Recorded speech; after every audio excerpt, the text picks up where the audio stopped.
এবার বিএনপির ভোটের কারণেই বিএনপি হারবে। প্রিয় মা বোনেরা, আপনারা দেখেছেন গত একটা মাস ধরে একটা দল আপনাদের হিজাব, বোরখা, ছায়া টেনে খুলে ফেলতে চায়। আজকে যারা আমার মা বোনদের বোরখা খুলে ফেলতে চায়, তারা ক্ষমতায় আসলে সারা বাংলাদেশকে বিভস্ত করে ফেলবে। আমাদের জীবনের থেকে আমার মা বোনের ইজ্জত আমাদের কাছে মূল্যবান। আমার মা বোনদের কাছে করজোর করে অনুরোধ করছি, আগামীর বাংলাদেশটা আপনার সন্তানের ভবিষ্যৎ নির্ধারণের বাংলাদেশ।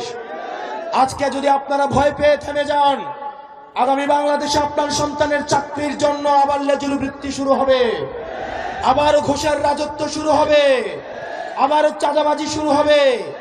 আপনারা যদি ঘুরে দাঁড়ান, এই ভয়কে জয় করতে পারেন, আপনাদের রাজনৈতিক ম্যান্ডেট নিয়ে প্রচারণার জন্য আপনারা প্রত্যেকটা ঘরে ঘরে যাবেন, প্রত্যেকটা বাড়ি বাড়ি যাবেন, প্রত্যেকটা নারীর কাছে, প্রত্যেকটা হাড়ির কাছে আমাদের শাপলাকলি এবং 11 দিন ঐক্যবদ্ধ জোটের প্রচারণা আপনারা চালিয়ে দিবেন। যদি কেউ বাধা দিতে আসে, আমরা ভাইয়েরা আপনাদের জন্য বুক পেতে দিব, আমরা জীবন দিয়ে দিব, কিন্তু মা বোনের ইজ্জত আমরা কখনোই হারিয়ে দিব না। প্রিয় মা বোনেরা, নির্বাচনের আর মাত্র 4 দিন বাকি। এই 4 দিনে আপনারা শাহজাদপুরের প্রত্যেকটি ঘরে ঘরে, প্রত্যেকটি বাড়ি, প্রত্যেকটি নারী, প্রত্যেকটি ঘর, প্রত্যেকটি বরের কাছে শাপলাকলির মার্কার প্রচারণা পৌঁছে দিতে হবে।